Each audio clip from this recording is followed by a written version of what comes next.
Hey, my name is PolishLynx, welcome to 1000 Lines, and well, we've completed the game already. Let's check this hidden truth. Boom. Let's check what this is about.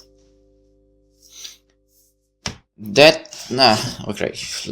The man slides his fingers across the piano's fretboard, nostalgic of the days when he would come here every day to practice.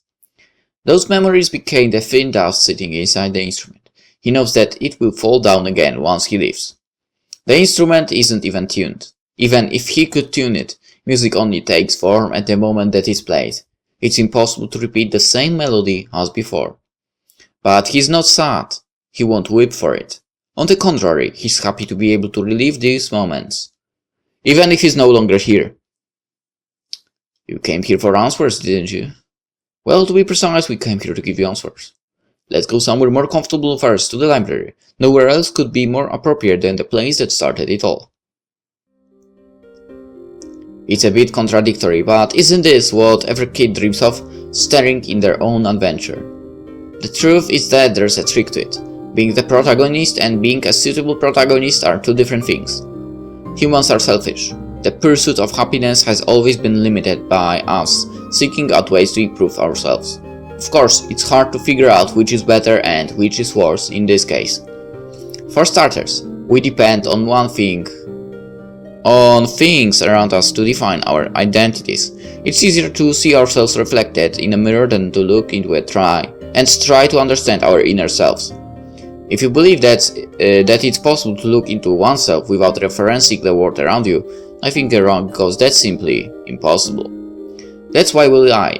Why he lies? It's the best way to bring out the reflection of our profile and ignore all of the flaws we have in the process. Whether or not it's considered a lie depends on what we believe and know, not our level of ignorance.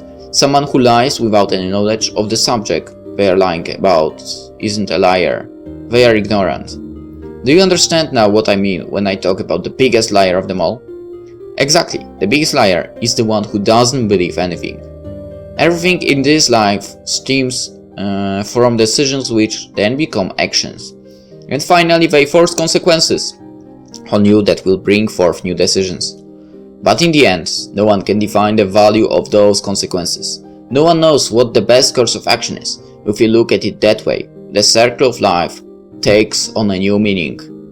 We first think, then lie, and finally we create deceit to encourage ourselves to continue with our unequivocally mistaken thoughts.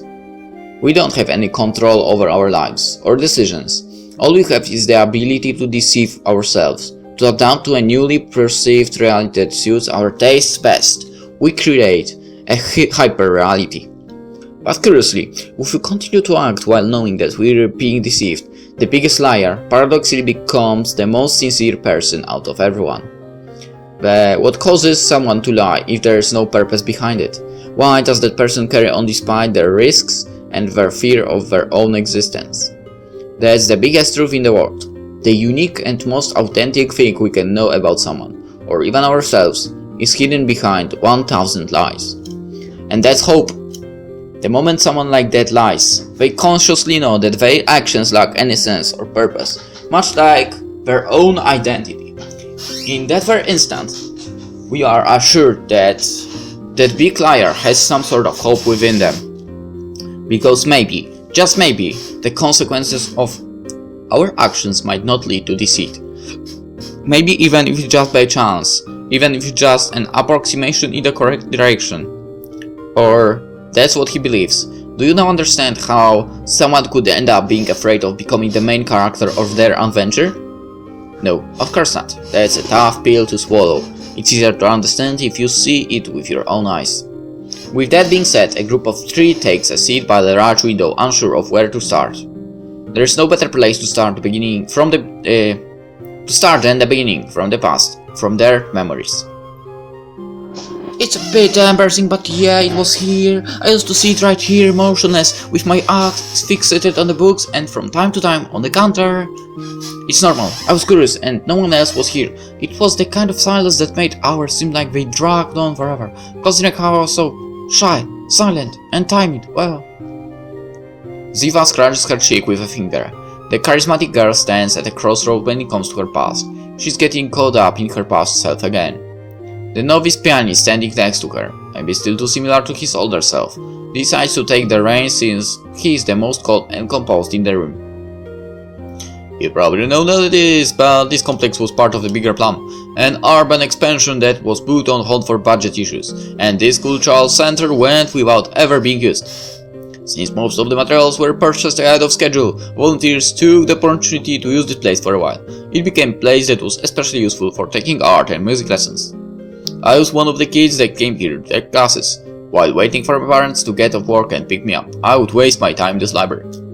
The three of us would always meet up here. Even though we went to the same school, we weren't the type of people that had many friends, and we didn't know each other very well because we were from different classes. My parents, like Ciaran's, were volunteers here. Since I was their only child, they would take me along with them. In his case, since he was older than us and their workforce was lacking, he was given the position of librarian. There wasn't much for him to do since there never were any visitors. He spent more time complaining and huffing than anything else. In that sense, I guess nothing has changed. It got to the point that I was the only close friend he had, so he would vent all of his complaints to me even if I never said a word to him. Little by little, he started dragging me around with him. Our discussions changed to plans and games. Time flew by so quickly each day. For some reason, he'd always come up with fake stories about the center and himself. At first I didn't really know what he was trying to accomplish, but now it's clear to me that it was simply a device he used to kill his boredom. Every time I came here he was doing something. I was under the impression that librarians were supposed to keep the room silent, but in his case it was the total opposite. It wasn't long after that until I joined the group. It was unexpected considering my attitude at that time. I was the kind of extroverted person who was able to forge friendships easily. I, who had always been a polite and reliable kid, started to think that I was becoming a delinquent because we'd sometimes run away from the building, seeking out whatever adventure CR would come up with at that moment. We got in trouble sometimes, and I would complain about it every time, but it was fun, really fun. The three of us became inseparable. Ciaran was basically our leader, even though I wouldn't admit it back then because I was too stubborn and prideful. There was never a dull moment, in that sense. Lately I think Ciaran really is becoming more like his former self. Right now, he will only get in trouble if there's a bet involved. It's like he needs a justification, so that no matter what happens, no one can condemn his actions. But I think that's changing too, or at least that's what I thought. I guess it isn't easy to leave the past behind. We've been talking about that long enough. I know you want to hear about the accident. But despite whatever you think, it's actually pretty simple. At the same time, it's incomprehensible if you don't hear it in the correct context. You read what he wrote in his notebook at that time, right? The story of the three friends. By looking around you and knowing him, it's easy to assume that it was intended as a diary. A record of what had happened from his perspective. Although it wouldn't be too far-fetched to believe that there is one detail you have to keep in mind to see the full picture. You're probably right with whatever assumptions you make about it. The more childish and cheesy the better. After all, we're just kids, and he still acts like one sometimes. All that about making a decision, about how the chains would allow more leeway if two people got closer and allow the third person to go further, was his interpretation of a childhood love triangle. This a bit, well, I'd rather not get into too much detail, but one day Ciaran came to me and confessed, and I accepted, I guess. The truth is, we didn't really know what to do about it. We're inexperienced and really naive even for our ages. It's not like I was the most proactive person in the world either. Our concept of the day was going to the arcade, most of the time. We'd play whichever games we wanted separately. It's so embarrassing that I die every time I think about it. They couldn't really be considered dates either, since I was there as well. Like I said, we were really naive. We never did anything beyond it. It was more like an experiment between the two of us. And that's exactly what Ciaran was afraid of. In his own words, he thought he was incompetent. Zia was timid, quiet, and inexpressive. He felt that he wasn't making enough of an effort to make her smile. On the other hand, we were kind of young to be worrying about that kind of thing. As a leader, he was losing the courage and imagination that had been dazzling us. And I was the last straw. I made him know that I felt detached from the group from the moment they decided to date each other. No, you're wrong. It was my fault. I was left everything to him. I never helped him. I was acting like I had problem with everything we'd do. It was like I couldn't enjoy anything. I had this problem with expressing my emotions. It was difficult to get close to people and to say how I really felt. In any case, the breakdown happened on the day of the accident, in this very building, after the discussion he and I had in a music room. He felt guilty, and I didn't tell him he was wrong. Deep down, I was blinded by jealousy. I wanted to make him see something that I didn't even understand. I upset him so much that he ran in a direction he shouldn't have. I followed him to an unfinished area. We ignored the signs. Even though he didn't want to confront me, I was determined otherwise. Then something went wrong. I honestly can't remember if the floor fell in or if someone stepped somewhere they shouldn't have.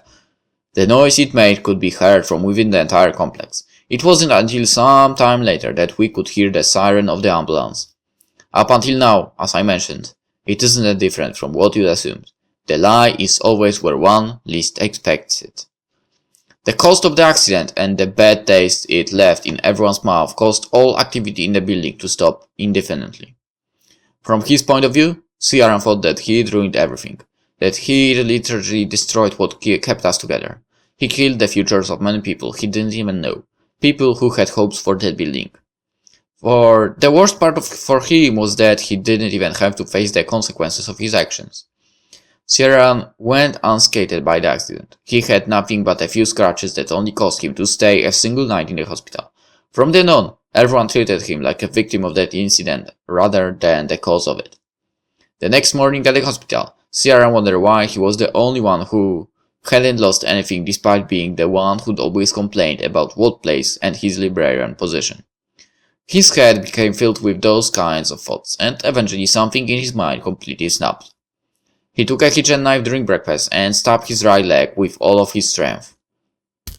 He started near his ankle, and even though doing something like that would make anyone else scream, he kept slicing at his leg in silence, slowly cutting upwards while his blood continued to pour out. Soon the sheets and the floor were covered in blood, but he still kept carefully cutting. He had already reached his knee by the time that his mother came to check on him for that day. She ran to her son and asked what was he doing, what was happening, and he, totally composed with the knife still in his hand, tilted his head in confusion and gave her a natural response. What do you mean, Mom? I got this wound from the accident, that's why I'm hospitalized, right? Whoa. A long silence fills the room, as if they had been expecting the story to have a completely different ending. But it doesn't, as if the responsibility is on his shoulders, because he told the story. Dennis tries to keep the conversation alive. After that, as you've probably guessed, Ciar's leg healed, however his heart and mind not so much. Anything to do with us, or any situation where he has to deal with the expectations of the other people, causes extreme pain to surge through the wound on his right leg. It took an entire year for him to return to his normal life, but the consequences of the accident still remain. From that moment forward, we didn't get the chance to speak with him again. He transferred schools to avoid seeing us, and even though Ziva tried really hard to heal him in every possible way, she was ultimately unsuccessful. At least until this past year, he seemed to be steadily improving, so Ziva transferred schools in the last-ditch effort to recover our lost contact. I changed my appearance, adopted a new, unbelievable personality quirk so as not to remind him of the past. I even avoided calling him by his first name in an attempt not to remind him of what we were. And even that way, there were tons of times during class where he'd leave because it was impossible for him to be near me. I don't know if it worked. I honestly believed that I was helping, even if they were only small steps. That was the impression I had. In that sense, it probably looks like this story ended the same way, with Ciaran alone, unable to face his friends. But that isn't actually the case. It's not like he disappeared into thin air this time, and more importantly, the chains, the bond that kept the three of us together never broke. As you probably already know, Ciaran has an odd way of thinking. He doesn't right after, but before events happen. It seems like clairvoyance, but most likely it's what he hopes will happen. Since the beginning, he's wanted to break the chains. Return everything to as it was before, as if nothing had ever happened. as if he'd never existed in the first place. He had planned to stay alone forever. He wanted to lose us, to escape us, because from his point of view, he was guilty of everything that had happened. That was his version of a happy ending. Now, everything makes sense, doesn't it?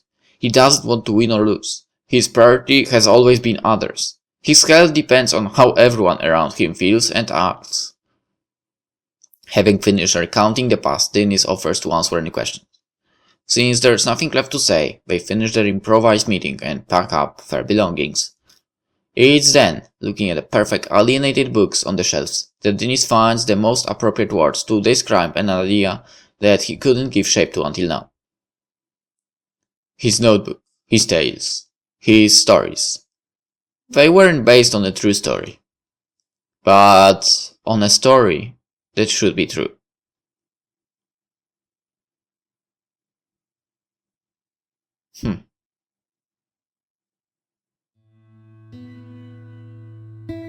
Alright, we continue. It's well into the late hours of the night when the man engrossed by his computer suddenly receives a phone call. He's surprised. It's been a long time since he's heard that sound, at least during these ungodly hours. The number displayed on the screen is listed as unknown. It makes him stagger for a moment before he slides a finger against the OLED screen and brings the phone close to his ear. Hello? He can hear nervous breathing on the other hand, and whoever it is, they are silent. If you have nothing to say, then I'm hanging up, whoever you are. Don't be a schmuck, sir. I just wasn't sure if it was you. After all, you supposedly don't have a cell phone. He pulls the phone away from his ear the moment he hears the voice on the other end. Immediately, he wonders how she managed to get his phone number. Although he can think of several possibilities, there's no use in thinking about it. I'm still waiting, CR. The voice seems to be dripping out of the speaker, dissolving into the air. My birthday was yesterday. We were all supposed to celebrate it together, and you were supposed to bring me the best present on earth. Did you forget? Ciaran instinctively lowers his head. He didn't forget about any of it, but they are already neglected memories to him. Congratulations, Lucy, but I'm sorry. The woman's voice becomes irritated, and her verbiage quickens. You're sorry, what are you saying? As if the apologies of a pathological liar have any value. In any case, it's not too late yet. I was technically born early in the morning, so you still have time for redemption before my birthday ends. I thought I made myself clear, Lucy. I don't. Clear? What should be clear, I wonder? That's what I want from you. I want you to tell me the truth without beating around the bush. Do you think I'm stupid or what? The best present you could ever give me is to be clear for once. The sarcastic tone she uses to express herself forces a displeased look on Ciaran's face. He knows that it's impossible to defeat her in terms of pig-headedness. However, that's not enough. Not when he has already made his decision. Not when he no longer cares about making good or bad impressions of himself. Is it that hard to do what's right for once? I want to know the truth as you see it. Not from their point of view, not the conclusion I came to from their words, but your truth. Don't you think it's only fair after everything that happened? Fair, yeah, with her. Justice has always been present. It was the leitmotif of their relationship, the scale that would justify their actions. That might have been the reason that something changed in Ciaran's heart. By chance or justification, even if it wasn't intentional, the wound refused to close by itself. But justice was never the real reason behind his actions, not for him, nor anyone else. If I tell you the truth, will you be satisfied? I doubt it. I probably won't calm down either, but I want to know. Then I will leave you alone if that's what you really want. The sound of his inhaling slips through the microphone. Give me a minute, please. Don't hang up. She doesn't understand what he's planning, but she agrees to it. Ciaran carefully places it on the table, not turning it off, nor ending the call. He sighs again and closes his eyes. He exhaustedly lets his body fall back on his chair and turns his head to look at the other side of the room. You heard it yourself. What do you think, Claire? The girl sitting at the edge of the bed seems unaffected. Her features are mostly obscured by the deep darkness of the night, only illuminated by the blue light emanating from the computer screens. It might be because she isn't wearing a hat, but her smile seems to be more mature than usual, and her answers flow with a flawless calm. If If you're asking me, it's because you're hesitating. You'll keep hesitating until your curiosity is satiated, right? Do whatever you want, Sierra. Do what you have to do. I've already made my decision, Claire. That won't change no matter how curious I am. She shrugs at him with fatigue. You don't understand anything, do you? Sometimes you need to forget in order to be truthful. I've told you a million times, haven't I? What's important to me? The truth isn't determined by decision or justice. The only truth you can rely on is the strength that helped you make it this far. Strength, huh? I wish. More like lack of strength, but it isn't a bad thing either, considering what I've managed to get out of it. Is that even close to what you really want? You always end up clinging to the past, CR, choosing to forget the past and what could have been, and deciding to walk another path is as mature as accepting your limits. Didn't you keep returning to the place despite the bad memories associated with it? Aren't you keeping that new notebook without tearing any of its pages out? From what I've seen, you'd always tear out any pages that didn't fit into your perfect world. Now, however, you keep the dedicatories of the people who don't fit into your ideal ending. A bit contradictory, don't you think? Don't take things out of context, girl. I'm not hurting anyone by doing it. You're hurting yourself. I'm no different than anyone else. Everyone mourns their losses in their own ways. Nostalgia is a recurring theme in everyone's lives, not because the past is always better, but because of the possibilities that it once held. Doors don't close and there isn't a path to follow when it comes to decisions, yeah? Thinking that you've lost something is incorrect, because you didn't have anything to begin with. You keep clinging to your lies, writing on empty pages, and admiring the myriad of possibilities that evaporate as soon as you open your hand and expose them to the test of time. If you are still clinging to your notebook, if you can still read those first pages, it's because that door never really closed, no matter how many tricks you believe yourself to know. Despite her words, Claire lowers her head. She has always been contradictory, and that's something that Sierra can't bear to see. Then, what do? Fight for another disappointment, fall face down in front of destiny like an idiot, even though I know myself and my limitations. You can simply stop writing. No matter what, I will always wait for you. No, Claire. Our relationship won't ever be the same if I do as you ask. I don't even want to take the risk in the first place, because it won't change the result. I don't have control over it. She chuckles, sensing that the end is near. The terror, the fear of her own existence, what she may become without her consent. She doesn't have a definitive answer, at least not an appropriate one. Nevertheless, she finds something funny about it, something that makes her believe the situation at hand is childish. She stands up, gets closer to Sierra, caresses him lovingly and speaks her heart's desires. Whatever you do, Sierra, whatever you've done, you will always belong to yourself. Go, leave the pen behind, learn to improvise. The two of them embrace, tightly grasping one another. Even if you wish otherwise, your hands will be empty regardless. No matter how beautiful it may look to you, moonlight is just a reflection of sunlight. What? Sorry, are you still there? Yeah, go on. Do you remember when you mentioned that one of your neighbors got a package? A package? The one you lost? Yeah, I remember. Get it from her. Consider it your present. Now, do you know what time it is? You said we only have a few hours left, didn't you? Sierra hangs up wordlessly, leaving Lucy to stare at her cell phone in disbelief.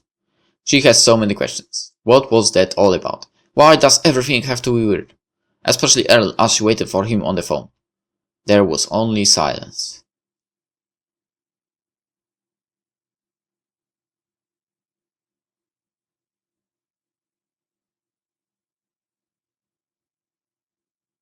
The doorbell rings.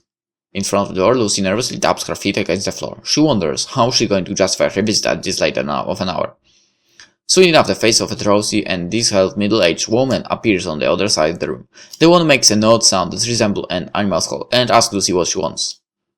I'm sorry for coming over this late, but it's urgent. I'm a resident from the front building. My name is Lucy. I don't know if you know me. We've met before, I think. The woman raises her head, her eyes unmistakably begging the girl to get to the point if she doesn't want to die here and now. My sister mentioned that you got a package by mistake or something. Is that true? Well, that package is for me, I think. No, I mean, it's for me, but you were gone for the holidays and...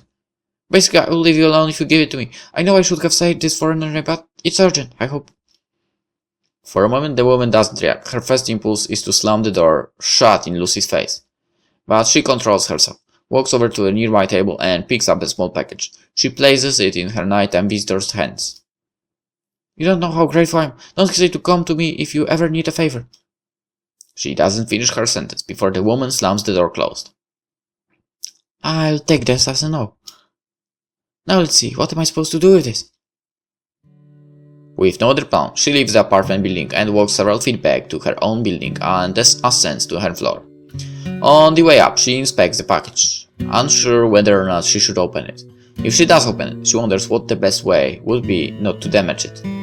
Once she's on the elevator, she starts carefully opening a cardboard box. The interior is full of old newspaper clippings. The elevator door opens. She walks out as she plunges her fingers inside the box, trying to find something among all of the filler. And finally she discovers that it's empty.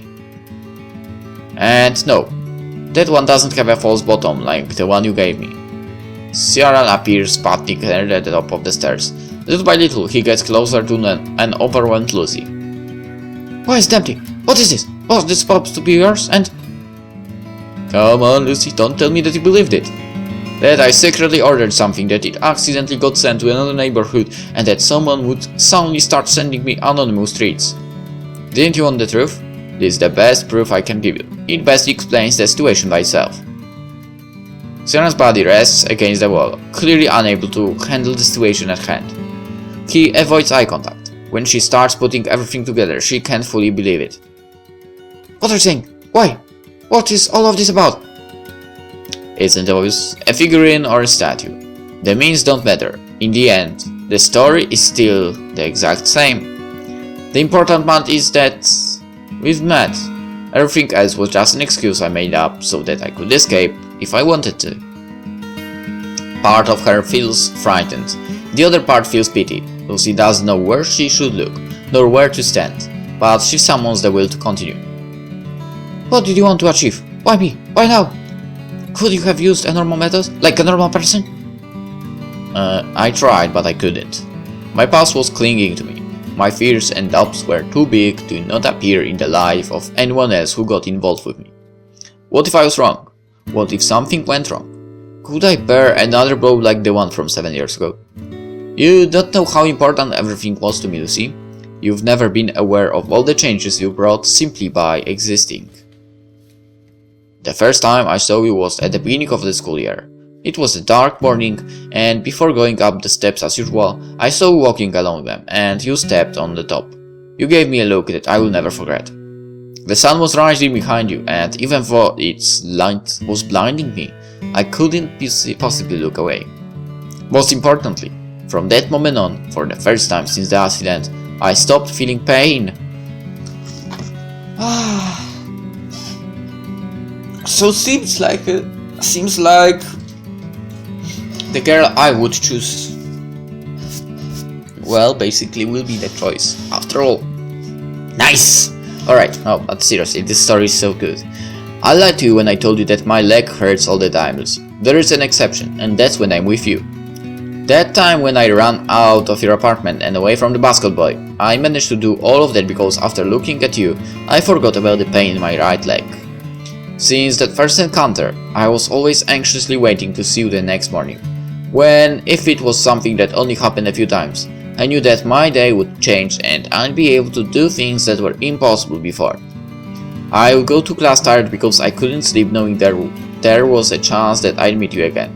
I felt like I could do whatever I wanted to. I didn't have to make any excuses, to do anything or feel guilty about it. That's why, because the school year was coming to a close, and knowing that I wouldn't be able to see you again afterwards, I decided to take the risk and meet you.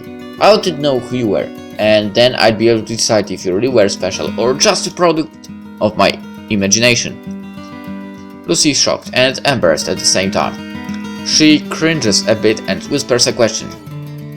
Then, in the end, I wasn't what you expected? No, Lucy. You weren't what I expected. You are 1000 times better.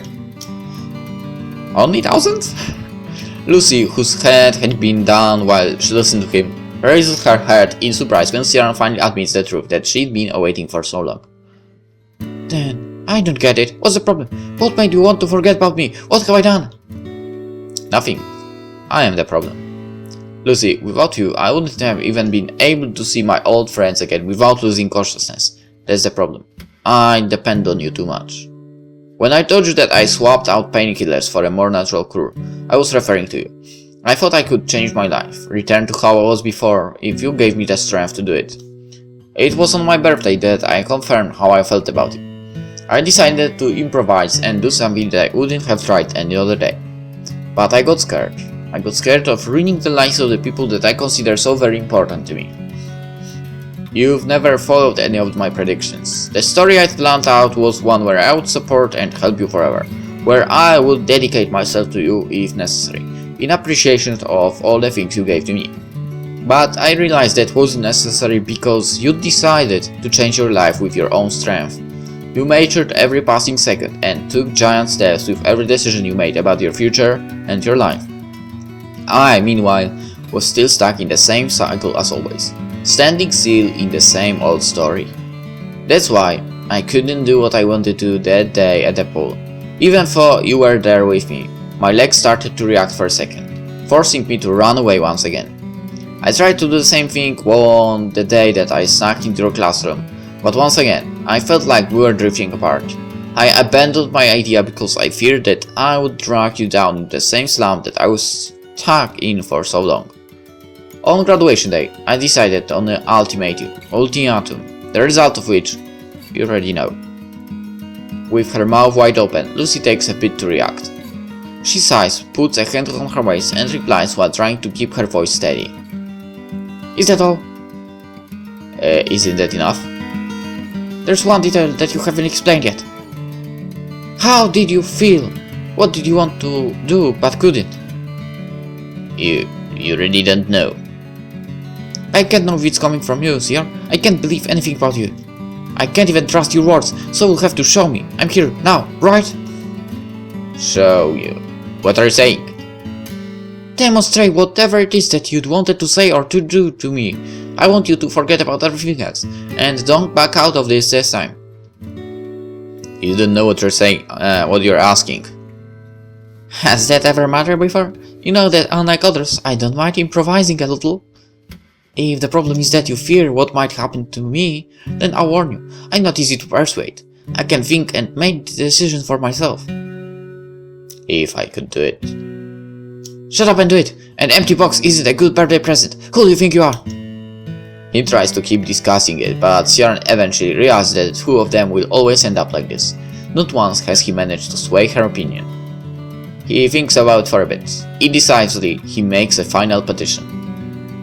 Can you promise me that you will forget about me and let me leave if I do it? Lucy takes a moment before answering. If that's what you mean, if that's what you want, sure. I'm not that evil, you know. But I think that I at least deserve this much, especially after what you've made me do so late at night. Ciaran can't help but smile as he thinks about how she was the one who called him and begged him to see her. Maybe it's for that reason that he calms down. He breathes slowly as he approaches Lucy, confident of himself, until eventually the distance between them is gone. He puts his hands on Lucy's shoulders and opens his eyes wide open. Because of all of this, his face starts trembling. One of Ciaran's hands reaches out and touches her cheek, caressing it softly before holding it firmly. His breathing grows heavy, their pupils dilate and their faces blush. Ciaran swallows nervously as he gets closer to Lucy's face with his own. There's an inch between them, and then the lights turn off without notice. The timer went on, placing a dark cloak over the events taking place on the landing. In the same way that lies behind reality, the darkness behind the feelings that develop on this night. But it doesn't matter, there are times when you don't need to say anything to understand what the lies are trying to say. All of them have an objective. All of them hide a truth that resonates even stronger for each lie we use to cover it up. And that might be why this is the only way we can be truthful. That sacrifice, the risk we take in lying, speaks things for itself, that we could never communicate ourselves otherwise. When the lights turns on again, he's already gone. Alone, trying to understand what happened, she lets the box in her hands fall. Her fingers move to her lips and then down to her chin. She's unable to find something that she just lost, something that was stolen from her. That's right. There's something she has to do if she wants it back. She inhales, closes her eyes and... Thief! Ciaran hears Lucy scream even though he's already leaving the building. She runs after him, following him for the dark streets of their town. Little by little, the streets gain color from the rising sun. A bit later, Ciaran reaches the stone steps on the side of the street. While descending them, he trips on the fourth and final step, falling to his knees. Wait, don't come any closer! Didn't you say that you'd leave me alone? What do you want? Lucy stops in front of the first step and watches Ciaran from the top. Stand up! Stand up! Ciaran clicks his tongue, unable to fulfill her order. I told you to stand up! And grabbing the railing as best as he can, he manages to stand up, suffocating from his own breathing. I consider myself to be arrogant, but look at you. Do you think you know everything? You can't decide what's best for me, especially not when you don't even know what you can do unless someone else asks you to do it. You can't measure feelings, Ciaran, nor pain or maturity. Nothing. That's why trying to control everything doesn't make any sense. From conflict, we struggle, no matter how hard it may be. We always selfishly keep going, because it's from all of this madness that we gain some kind of purpose. Our small hopes create who we are, no matter the ending. You should be happy due to the fact that you had the chance to live it. The sun rises behind Lucy's back. The rays of sunlight reach everything and everyone, lighting up the street in a special way that he had never seen before. She shines at the top of the stairs, unreachable from Ciaran's eyes. Despite thinking that it'd be enough to watch her from afar, deep inside he knows that he wants more. Lucy leans forward, smiles and takes the first step down. You don't have to do everything by yourself, you know? Or do you believe that I'm not also partially responsible? Justice or not, it doesn't matter. I wanted to meet you, know you, and connect with you too. Would I have been so pushy if I didn't feel anything for you? Do you think I haven't liked to see where we would end up as well? That's why I want you to come over here to try it again. I'll go down one step, you'll go up another.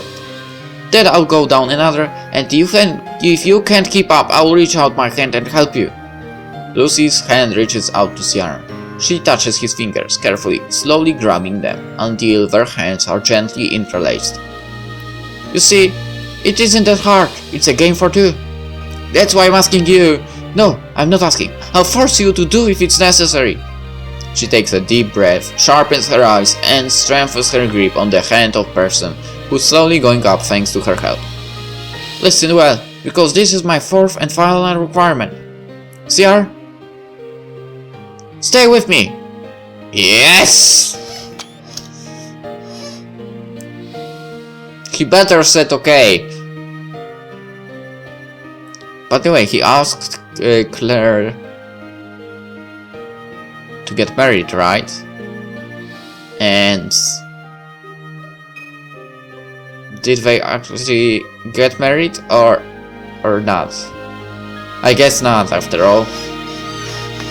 Pretty sure she wouldn't allow this because all she wants is truth, right? Oh, Polish guy. Tomasz G. Sienicki. Well, at least I think that's a guy from Poland. But yeah, the name suggests this. Alright. Now that's a weird feeling to see. Somehow the thing from my software is going with the credit. Okay, never mind this. You probably won't see it, nevertheless. Based on the story that I will make through. Ooh. Well, if you want to make this story true, then... well, in real life at least, then good luck with that. Hope you will manage to do that, sir. Alright! 1000 eyes! Really great story. Even if there are no choices, still a great story, kidnapping novel. Well, this is the end of the whole series. I really hope you enjoyed it, and, well, basically, see you in the next game. Bye bye. Oh, and the link to in the description. Because the game is for free, so you can go through it by yourself. Bye bye.